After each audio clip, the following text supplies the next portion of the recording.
What's up, guys? Welcome back to my channel. If you're new here, welcome. But today I'm going to be doing my Daybreak Takes. Bro, I can't even lie to y'all. This is the third day I'm attempting to do this Daybreak Take video because something has always popped up every single time I have tried to do this video, okay? Finally got the clips for it. Well, not like clips, but like I got a video to go in the background for it, finally. This is going to be separated into two parts, I think. So yeah, here goes it, whatever. Okay, let me find the notes. It's in my notes right now. I'm in the car. It is windy outside, which is why I didn't do it outside, but I'm just in the car about to do this voiceover. It's also 9:24 in the morning. Where are my Daybreak Takes? Okay, here we are. I made this in December. I made this in September, bro. So yeah, okay. First one, Emil is the mother of Daybreak. He just like takes care of everyone, and forgive my voice, but he just takes care of everyone. He's just all, I don't know, it's just so nurturing. Yeah, I might contradict myself in a bit, but that's not the point, okay? He just seems so nurturing and everything, and I love that. Next up is Tabitha is the Cora of the healers. I said this in a previous video with Dhanya, I think is how you say her name, or Dana. But basically, I think Tabitha is the Cora of the healers because of her aura. Like, you know how she can reveal to everybody where she is, where the down person is, and where all the other survivors are. That's a useless skill. But Cora, she also does the same thing, but reveals them to herself and anyone else within a certain stud radius of her, which I also think is a very good ability to have. So that's why I say that Tabitha is the Cora of the healers. Next up, let me look through the list real quick. Okay. A lot of these are going to come from, like, healers, okay? It's a lot of healers are going to go on here. I guess, look, now that I think about it, healers, a lot of healers aren't really good at their job, if I'm being honest with you.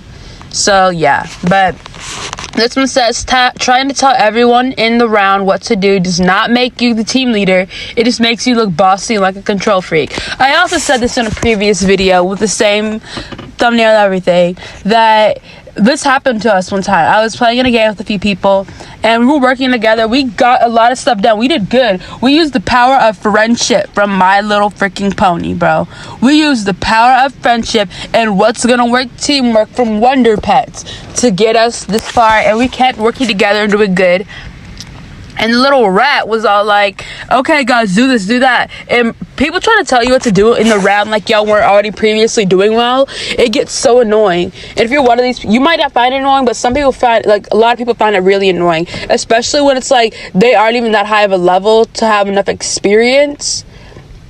Or it's like you can tell they just don't have enough experience, or that they just don't really try, or they're like so high level they think that like they're the boss.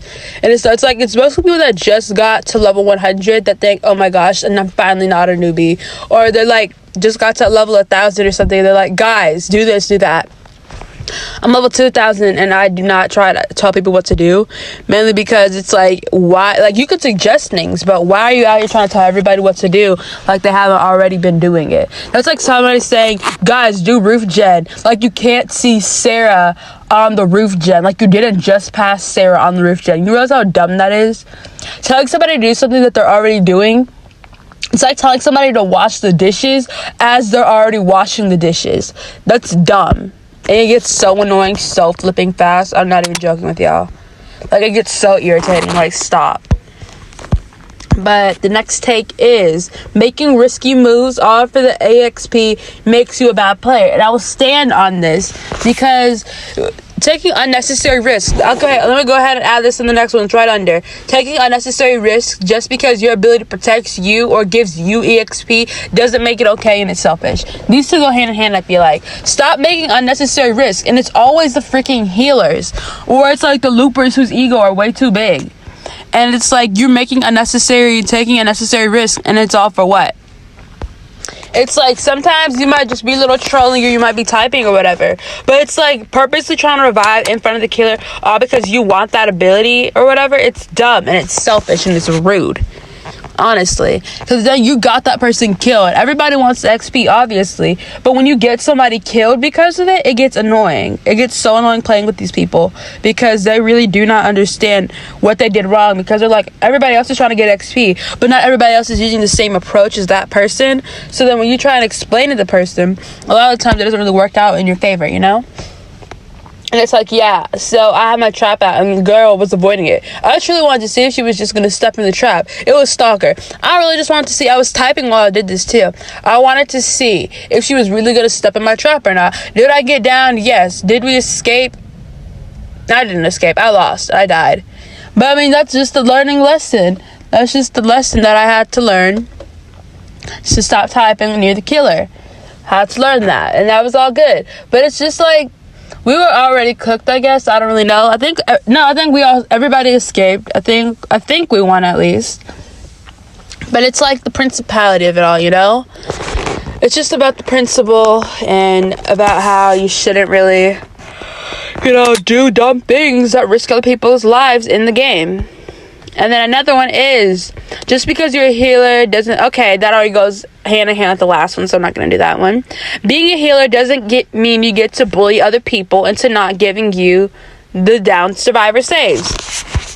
Basically, just because you're a healer doesn't mean you get the right to bully others when they save somebody or when you didn't get to save them. And I'm going to tell you why. Because bullying is wrong. Also because if you did not make it, if you were doing your gen the entire time the person was down, or if you were being chased while that person was down, it's common sense for somebody else to revive. See, a lot of the times it's kind of common courtesy to give healers a chance to revive, but it's like, let me tell you, I'll give you an example. One day I was near I was near the down person. I was literally upstairs, right? The down person was we were in Roanoke map, actually. We were in Roanoke. And this happened on Lakeview High, too. But I'll talk about the Lakeview High one. So in Lakeview, I was, right above the person.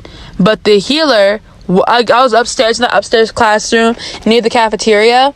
I was in that one, right? And the healer, not the healer, but, the down person was right under me. I could have just gone down the stairs and I could have saved them. But I didn't, because I knew there was a healer in the game. It was like a Day or an Emil or an Arlo or something, and they wanted to revive. So I was like, okay, I'm going to let them revive. But they spent half the time on the gen or in a locker. And that person... And it also was one of those killers where you wait a certain amount of time or whatever. Or if something happens, they're they guess their health is knocked down by 50% or whatever. And I was like, you know what, I'm gonna wait. But by the time I was able to finish my gen, and I was my gen had just gotten started, and by the time that person got down, and by the time I went to revive, I already finished my gen, because the healer was off doing the other gen all the way across the map still, and their gen was nowhere near being done. So I was just confused. So I revived, and they're like, hey, I wanted that. Then they started, trying to target me or whatever, and they couldn't, because when you try and target me, I'm going to play an undetectable every freaking time. If I can tell you're going to try and target me, play an undetectable, or I'm teleporting away as Emery any chance I get. Because it's, dumb to try and bully other people into giving you a revive, especially when you make it obvious you don't want the revive, because you aren't doing anything when the person gets down. So, if you want to get the revive, actually do something. That's all I'm saying. Do something if you want the freaking revive. Do something. Next up we have, if you're going to be a healer, then be good at your job and know when it's a good idea to save. And I feel like that also goes hand in hand with this next one. Don't try and claim every heal if you aren't well adjusted to the map and the killer. This is basically because I genuinely do believe this too. If you are not I'm going to use Lakeview again. Lakeview and Haverhill Hospital are my favorite maps in the game. So, if you try to use Lakeview High, let's say Lakeview High, and you're against Ghost. I'm a Ghost main, right? If I'm against Ghost, I'm on Lakeview High. If somebody is being downed, it's common sense, because as a person who knows Ghost, they have little patterns. With Ghost, she goes into her puddle for just a few seconds after a down, if she can. But see, because some people don't have impulse control. They have no impulse control at all. And it's sad. So you go down the puddle for just a few seconds before you phase off wherever else, just to see if somebody's going to try and revive as soon as the person got down. And now it's different if like everybody else was getting down, you have to take that risk and just survive. That's different, because that's a scenario entirely. But my opinion is, if you do not know the killer you're going up against that well, or you do not know, like, let's just say the map, then like you have to know all the corners. Like I know every corner of all the maps, so not all the maps, but my favorite maps, so I know where, if you have Unforgotten, I know where to check every time. Like I know all the areas to check. Like if you just got down, I can like hop off my gen at that very moment, and I can, if I'm on Haverhill especially, I can just hop off the gen at every moment and I can check the entire floor, then check the other floor. Like I just know where all like the spots are, because I love that map and I played it and I like kind of studied it, I guess.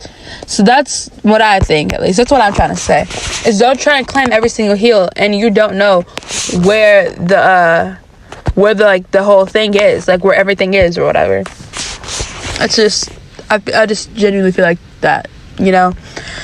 Next one is how long has this voiceover been going on for? I have to figure that out, because I'm separating this into 2 videos. 10 minutes. Oh crud.